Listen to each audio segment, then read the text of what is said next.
Hello అండి, welcome to our channel. ఈరోజు special కోడిగుడ్డు పులుసు.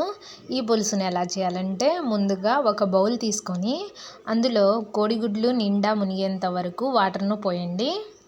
ఇలా ఎగ్స్ మునిగేలా వాటర్ను పోసిన తర్వాత ఈ బౌల్ను స్టవ్ పైన పెట్టండి. స్టవ్ పైన పెట్టి ఇవి 10 మినిట్స్ వరకు ఉడకాలండి. ఇవి ఉడికేలోపు మసాలా పేస్ట్ని అయితే ప్రిపేర్ చేసుకోవాలి. దీనికోసం ఒక చిన్న మిక్సీ జార్ తీసుకొని 4 చిన్నుల్లిపాయలను పొట్టు ఒలిచి వేయండి. ఆ తర్వాత కొద్దిగా అల్లం ముక్కను కూడా కట్ చేసి వేయండి. ఆ తర్వాత కొన్ని ధనియాలు 1 టేబుల్ స్పూన్ వేయండి. అలాగే ఒక ఆనియన్ను కట్ చేసి వేయండి. అలాగే ఇందులో ఒక టొమాటోని కూడా కట్ చేసి వేయండి. వీటిని గ్రైండ్ చేయండి. ఈ మొత్తాన్ని సాఫ్ట్గా గ్రైండ్ చేయండి. ఇలా ఫైన్ పేస్ట్ లాగా ప్రిపేర్ చేసుకోవాలి.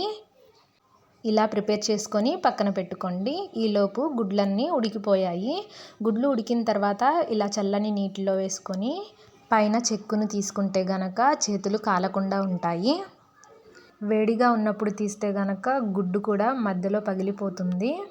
ఇలా కూల్ వాటర్లో పెట్టి చెక్కుని తీస్తే గనక గుడ్లు నీట్గా వస్తాయి. ఇదొక మంచి టిప్ అండి, గుర్తుపెట్టుకోండి. ఇప్పుడు స్టవ్ పైన ప్యాన్ పెట్టండి. ప్యాన్లో సరిపడా ఆయిల్ను వేయండి. ఆయిల్ను వేసిన తర్వాత ఈ ఉడికించిన గుడ్లను మధ్యలో ఘాటు వేయండి. ఇలా గుడ్డును మధ్యలో ఘాటు వేసి ఆయిల్లో ఫ్రై చేయండి. ఇలా గుడ్లను ఆయిల్లో వేసిన తర్వాత వీటిపై కొద్దిగా పసుపును వేయండి. ఇవి బాగా ఫ్రై అవ్వాలి. పైన గోల్డెన్ కలర్ వచ్చేంత వరకు ఫ్రై చేయండి. ఈ విధంగా గోల్డెన్ కలర్ వచ్చిన తర్వాత వీటిని ఒక బౌల్లోకి పక్కకు తీసుకోండి. ఆ తర్వాత ఇదే ఆయిల్లో ఆనియన్ని కట్ చేసి వేయండి. ఆనియన్ని సన్నగా కట్ చేసి వేయాలి. ఆ తర్వాత 2 గ్రీన్ చిల్లీస్ని తీసుకొని నిలువుగా కట్ చేసి వేయండి. వీటిని ఒక 5 మినిట్స్ వరకు ఫ్రై చేయండి. ఇవి ఫ్రై అయిన తర్వాత ఇందులో ఒక టొమాటోని తీసుకొని సన్నగా కట్ చేసి వేయండి. టొమాటో ముక్కలు కూడా బాగా సాఫ్ట్గా మగ్గిపోవాలి. ఆ తర్వాత ఇందులో మంచి ఫ్లేవర్ కోసం కొన్ని కరివేపాకులను వేయండి. ఇలా కరివేపాకులను వేసిన తర్వాత మసాలా పేస్ట్ను ప్రిపేర్ చేసుకున్నాం కదా, ఆ మసాలా పేస్ట్ను ఇందులో వేయాలి. ఈ మసాలా పేస్ట్ను ఆయిల్లో బాగా ఫ్రై చేయాలి. ఈ మసాలా పేస్ట్ ఫ్రై అయినట్టు ఎలా తెలుస్తుందంటే, పైన బుడగల రూపంలో మనకు తెలుస్తుంది. ఇందులో పచ్చివాసన పోయేంత వరకు ఫ్రై చేయండి. అలాగే ఇందులో 1 టేబుల్ స్పూన్ పసుపును కూడా వేయండి. అలాగే రుచికి సరిపడా సాల్ట్ను కూడా వేయాలి. అలాగే బాయిల్ చేసి ఫ్రై చేసి పెట్టుకున్న ఎగ్స్ను కూడా ఇందులో వేయండి.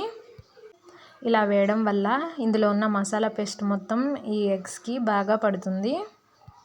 ఈ ఎగ్స్ని ఈ మసాలా పేస్ట్లో కలిసేలాగా బాగా కలపండి. అలాగే ఇందులో కొరియాండర్ పౌడర్ వేయాలి. ఇదైతే మంచి ఫ్లేవర్ వస్తుంది.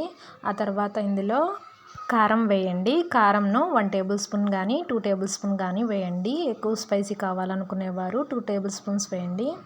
ఈ కారం కూడా ఇందులో 2 మినిట్స్ కుక్ అవ్వాలి. 2 మినిట్స్ తర్వాత చింతపండు గుజ్జును 1 కప్పు వేయాలి. చింతపండును 10 మినిట్స్ ముందే నానబెట్టుకోండి. ఆ తర్వాత 1 కప్ చింతపండు గుజ్జుకి 1 కప్ వాటర్ సరిపోతుంది. ఇందులో 1 కప్ వాటర్ను కూడా వేయాలి. 2 కప్స్ చింతపండు గుజ్జు కావాలనుకుంటే కనుక 1.5 కప్ వాటర్ను పోయండి. అప్పుడు పులుపు కరెక్ట్గా సరిపోతుంది. ఇప్పుడు ఈ పులుసును థిక్గా అయ్యేంత వరకు ఒక 10 మినిట్స్ వరకు బాగా ఉడకాలండి. ఫ్లేమ్ని మీడియం ఫ్లేమ్లో కానీ హై ఫ్లేమ్లో కానీ పెట్టి ఉడికించండి. 10 మినిట్స్ తర్వాత పులుసు థిక్గా అవుతుంది. థిక్గా వచ్చిన తర్వాత ఇందులో కొత్తిమీరను వేయండి. మనకు పులుసు థిక్గా అయినట్టు ఎలా తెలుస్తుందంటే, బుడగల రూపంలో ఇలా ఆయిల్ పైకి తేలుతుందండి. అప్పుడు మనము కొత్తిమీరని కట్ చేసి వేయాలి. ఇప్పుడు ఫ్లేమ్ని లో ఫ్లేమ్లో పెట్టి 2 మినిట్స్ ఉడికించండి. పులుసు అయితే చాలా బాగా కుదిరిందండి. ఈ విధంగా మీరు కూడా ట్రై చేయండి. ఈ విధంగా 2 మినిట్స్ లో ఫ్లేమ్లో పెట్టిన తర్వాత స్టవ్ ఆఫ్ చేయండి. ఈ కోడిగుడ్డు పులుసును వేడి వేడి అన్నంలో కలుపుకొని తింటే కనుక అమృతంలా ఉంటుంది. ఇలా తప్పకుండా ఓసారి ట్రై చేయండి. నా వీడియో మీకు నచ్చినట్లయితే లైక్ చేసి కామెంట్ చేయండి. అలాగే సబ్స్క్రైబ్ చేసుకోవడం మర్చిపోకండి. Thanks for watching.